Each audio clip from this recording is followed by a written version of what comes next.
നമസ്കാരം. ഞാനിവിടെ പലപ്പോഴും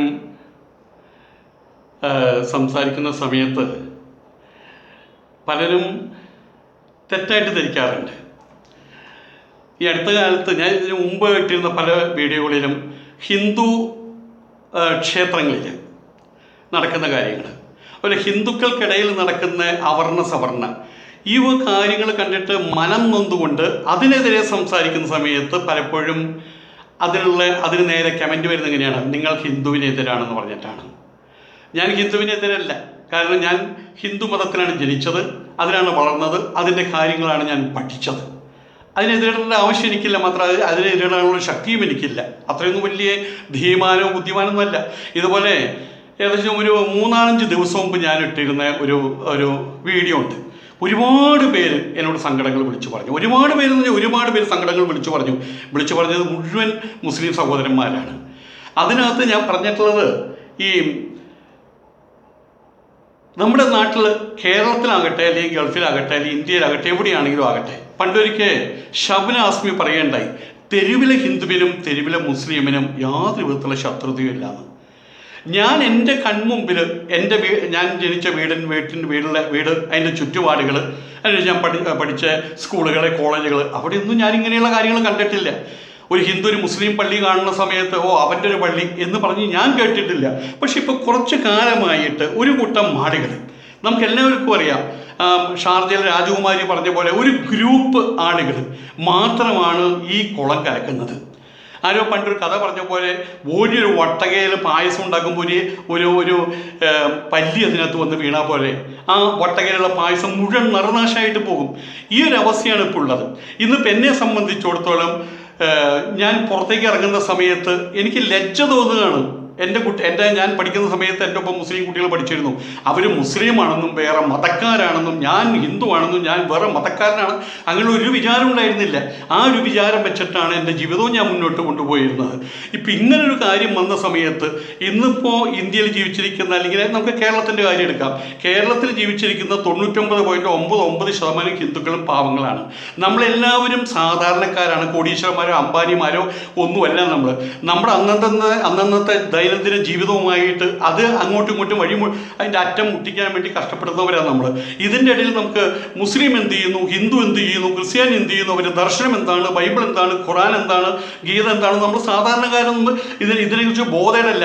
അവരെല്ലാവരും കേരളത്തെ സംബന്ധിച്ചിടത്തോളം എല്ലാവരും റംസാൻ ആഘോഷിക്കുന്നു, എല്ലാവരും ഓണം ആഘോഷിക്കുന്നു, എല്ലാവരും വിഷുവിന് പടക്കം പൊട്ടിക്കുന്നു, എല്ലാവരും ക്രിസ്മസിന് പടക്കം പൊട്ടിക്കുന്നു, എല്ലാവരും ഏകോദര സഹോദരങ്ങളുടെ പോലെ കഴിഞ്ഞിരുന്നത്. ഇതിൻ്റെ ഇടയിലാണ് ഇങ്ങനെ കുറേ വിഷവിത്തുകൾ വന്നിട്ടുള്ളത്. ഇവിടെ വന്ന് ഈ മതസ്പർദ്ധ വളർത്തുക, ജാതി സ്പർദ്ധ വളർത്തുക, അതിലെനിക്ക് ഒരുപാട് സങ്കടങ്ങളുണ്ടായി. ആ സങ്കടത്തിൻ്റെ പേരിൽ ഞാൻ പറഞ്ഞത്, ഞങ്ങളുടെ ഈ ഗീതയിലൊരു കാര്യം പറയുന്നത്, മാ മനുസ്മര യുദ്ധച്ച, അതായത് എന്നെ മനസ്സിൽ ആലോചിച്ചുകൊണ്ട് യുദ്ധം ചെയ്യേ, 2 കൈ കൊണ്ടും യുദ്ധം ചെയ്യാൻ കഴിവുള്ള സവ്യസാചി, 2 കൈ കൊണ്ട് യുദ്ധം ചെയ്യുന്ന ആൾ സവ്യസാചി എന്ന് പറയുന്നത്. അതുകൊണ്ട് നീ യുദ്ധം ചെയ്യുന്ന അർജുനോട് പറയുന്നതിന് ഞങ്ങൾ കൊടുക്കുന്ന വ്യാഖ്യാനം, എവിടേക്കും അധർമ്മമുണ്ട്, ആ അധർമ്മ ചിന്തയെയാണ് വെട്ടിവീഴ്ത്താൻ പറയുന്നത്, അധർമ്മത്തിൻ്റെ മർമ്മത്തെയാണ് വെട്ടിവീഴ്ത്താൻ പറയുന്നത്, ആ മനുഷ്യരെയല്ല. അത് വെച്ചുകൊണ്ട് സാഹിത്യ രൂപത്തിൽ ഇങ്ങനൊരു കാര്യം പറഞ്ഞു, ശവപ്രമ്പതൊരു വാക്കുപയോഗിച്ചു. അതിൽ ഒരുപാട് മുസ്ലിം സഹോദരന്മാർക്ക് ഒരുപാട് വിഷമമുണ്ടായി. സ്വാമി ഇങ്ങനെ പറയരുത്, അതിൽ ചില സത്യങ്ങളുണ്ട് എനിക്ക് മനസ്സിലായി. കാരണം ഒരു പക്ഷേ എൻ്റെ വാക്ക് ഈ രീതിയിൽ തെറ്റിദ്ധരിച്ചാൽ, ഞാൻ അതിൽ പറഞ്ഞത് ഒരിക്കലെങ്കിലും അല്ലാഹു അക്ബർ എന്നുള്ള തക്ബീർ വിളി മുഴക്കിയ ആൾ, അതായത് ഇസ്ലാം, അത്രേ ഉദ്ദേശമുള്ളൂ. ഒരു ഇസ്ലാം, അയാൾക്ക് ഇത് കേൾക്കുമ്പോൾ അയാളുടെ മനസ്സ് നീറും, അവരൊരുമിച്ച് നിങ്ങളോട് പ്രതികരിക്കും. ആ പ്രതികരിക്കുന്നത്, അത് ഞാനങ്ങനെ പറഞ്ഞു, ആ പ്രതികരിക്കുന്ന ഒരിക്കൽ പോലും വാളെടുത്തിട്ടോ കുന്തം എടുത്തിട്ടോ ആകണം എന്ന് എൻ്റെ ഒരു പ്രജ്ഞയിലും ഒരു മേധയിലും അങ്ങനെ ഒരു ചിന്ത വന്നതേ ഉണ്ടായിരുന്നില്ല.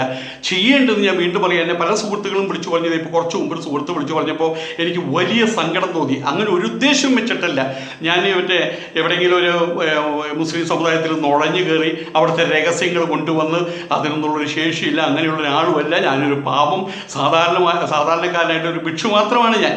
ഈ പറഞ്ഞതിൻ്റെ ഉദ്ദേശം ഇത്രമാത്രം. ഒന്നുകൂടി ഞാൻ വ്യക്തമാക്കുകയാണ്, ഇവിടെയുള്ള ഭൂരിപക്ഷം ഹിന്ദുക്കളോട് ഞാൻ പലപ്പോഴും ഫോൺ വിളിക്കുന്ന സമയത്ത് ഞാൻ പറഞ്ഞിട്ടുണ്ട്, നിങ്ങൾ പ്രതികരിക്കണം, അല്ലെങ്കിൽ ഈ ഒരു കൂട്ടം ആൾക്കാർ പറയുന്നത് ശരിയാണ് എന്ന് ഹിന്ദുക്കൾ അതിന് കൺസെൻറ്റ് കൊടുക്കുന്ന പോലെ ആയിരിക്കും നിങ്ങൾ മിണ്ടാതിരുന്നാൽ നിങ്ങൾ എല്ലാവരും പ്രതികരിക്കണം.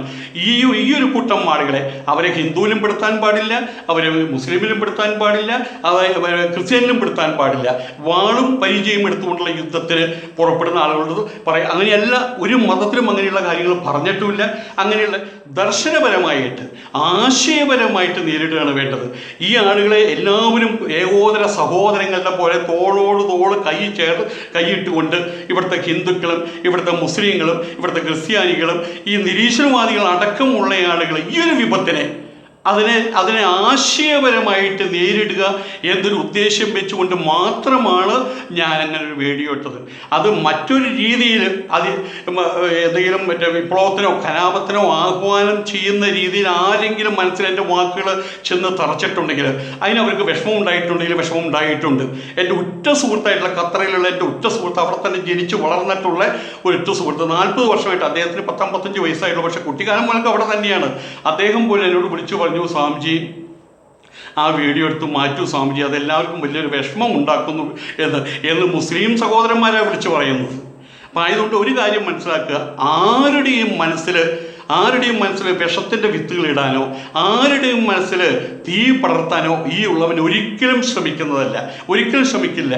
എൻ്റെ ആ സുഹൃത്ത് വിളിച്ചു പറഞ്ഞു, മറ്റേ ഇടുക്കിയിലുള്ളൊരു അധ്യാപകനോ മറ്റുമാണ്, എൻ്റെ സുഹൃത്താണ്, അദ്ദേഹം വിളിച്ചു പറഞ്ഞു. അപ്പം തന്നെ ഞാൻ ആ വീഡിയോ ഉടനെ തന്നെ ഡിലീറ്റ് ചെയ്യുകയും ചെയ്തു. അങ്ങനെ ഒരു ഉദ്ദേശവും എൻ്റെ മനസ്സിലുണ്ടായിരുന്നില്ല എന്ന് വീണ്ടും ഞാൻ നിങ്ങളോട് പറയുകയാണ്.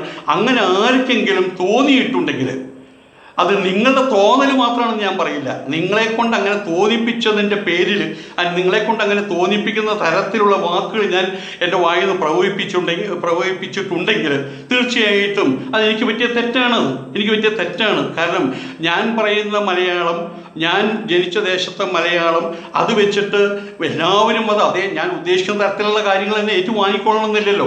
ആയതുകൊണ്ട് തന്നെ ആ കടുത്ത വാക്കുകൾ നിങ്ങളുടെ എല്ലാവരെയും മനസ്സിൽ ഒരു കലക്കം ഉണ്ടായിട്ടുണ്ടെങ്കിൽ എനിക്ക് ഇത്രയും ചെയ്യാൻ കഴിയുള്ളൂ. നിങ്ങളോട് എനിക്ക് ക്ഷമ ചോദിക്കാനേ കഴിയുള്ളൂ. ഞാൻ ക്ഷമ ചോദിക്കുകയാണ്. ഞാൻ ആ വീഡിയോ ഡിലീറ്റ് ചെയ്തിട്ടുണ്ട്. ഇത്തരം പ്രശ്നങ്ങളെ നമ്മൾ കൈകാര്യം ചെയ്യേണ്ടത്, വീണ്ടും ഞാൻ പറയുകയാണ്, ആശയപരമായിട്ടാണ് കൈകാര്യം ചെയ്യേണ്ടത്. ഇവിടെ അതായത് മുമ്പ് പറഞ്ഞ പോലെ ഒരു വീടിനകത്ത് 10 പേരുണ്ടെങ്കിൽ ഒരാൾ അതിനകത്ത് ഏതെങ്കിലും ഒരു വ്യക്തി അതിനകത്തൊരു തല്ലുള്ളി ആയിട്ടുണ്ടെങ്കിൽ ആ കുടുംബത്തിന് മുഴുവൻ അതൊരു പ്രാരബ്ധമായിട്ട് മാറുന്നത് എനിക്കറിയാം. ഇതുപോലെ നമ്മുടെ സമൂഹത്തിൽ ഹിന്ദുക്കൾ എന്ന് പറയുന്നവർ ഒരിക്കലും പോലും തല്ലുള്ളികളല്ല, മുസ്ലിങ്ങൾ ഒരിക്കലും തല്ലുള്ളികളല്ല, ക്രിസ്ത്യാനികൾ ഒരിക്കലും തല്ലുള്ളികളല്ല, നിരീശ്വരവാദികളുണ്ട്, അവർ തല്ലിനും കൂട്ടത്തിനൊന്നും അവർ വരുന്നില്ല. പക്ഷെ ഒരു കൂട്ടം ആൾക്കാർ അത് മാത്രം കൈമുതലായിട്ട് വെച്ച് വരുന്ന സമയത്ത് ഒരു പക്ഷേ എനിക്ക് എൻ്റെ വികാരം കൊണ്ട് ഞാൻ ചിലപ്പോൾ വാക്കുകൾ ഘടിപ്പിച്ചതായിരിക്കാം. എന്തായാലും അതിലേക്ക് ഞാൻ ക്ഷമ ചോദിക്കുന്നു. എന്നോട് ഇപ്പോൾ വിളിച്ചു പറഞ്ഞ സുഹൃത്ത്, അദ്ദേഹം മലപ്പുറം സ്വദേശിയാണ്, അദ്ദേഹത്തോട്, അതുപോലെ തന്നെ ഖത്തറിലുള്ള അദ്ദേഹത്തിന് ജമാൽ എന്നാണ്, അദ്ദേഹത്തോടും എല്ലാവരോടും എന്നോട് വിളിച്ചു പറഞ്ഞ ആൾക്കാരും വിളിച്ചു പറയാതെ പല പോസ്റ്റുകളും ഇതുപോലെ വന്നിട്ടുണ്ട്. ശരിയാണ്. കാരണം അങ്ങനെ ഒരു തെറ്റിദ്ധാരണ എൻ്റെ ഭാഗത്തുനിന്നുണ്ടെങ്കിൽ ഞാൻ ചെയ്യേണ്ടത് ക്ഷമ ചോദിക്കുക എന്നുള്ളതാണ്. ഞാൻ ക്ഷമ ചോദിക്കുന്നു. ഒരു കാര്യം ഞാൻ പറഞ്ഞേക്കാം, മഹാത്മാഗാന്ധി ഒരിക്കൽ പറഞ്ഞിട്ടുണ്ട്, ഉദാഹരണമായിട്ട് പറയുകയാണ്, മഹാത്മാഗാന്ധി ഒരിക്കൽ പറഞ്ഞിട്ടുണ്ട്, ഞാൻ നല്ലൊരു ഹിന്ദുവാണ്, അതുകൊണ്ട് ഞാൻ നല്ലൊരു മുസൽമാനാണെന്ന് പറഞ്ഞിട്ടുണ്ട്. ഇതുപോലെ എന്നെ സംബന്ധിച്ചിടത്തോളം ഈ ബഹുദേവതാരാധന എന്നിത്യാദി കാര്യങ്ങൾക്കെതിരെ സംസാരിച്ചിട്ടുള്ള, അതിനെതിരെ പ്രഖ്യാപനങ്ങൾ മുടക്കിയിട്ടുള്ള ഉപനിഷത്തുകൾ പഠിച്ച ആളാണ് ഞാൻ.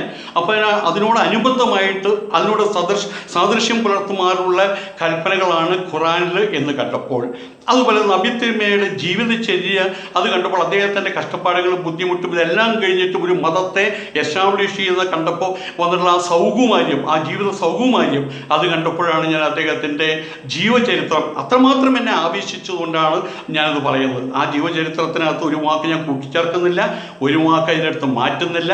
എന്തായാലും എന്നോട് ആർക്കെങ്കിലും ഏതെങ്കിലും തെറ്റിദ്ധാരണ ഉണ്ടായിട്ടുണ്ടെങ്കിൽ എന്നോട് ക്ഷമിക്കുക. നിങ്ങൾക്ക് എല്ലാവർക്കും എൻ്റെ വിനീതമായ നമസ്കാരം.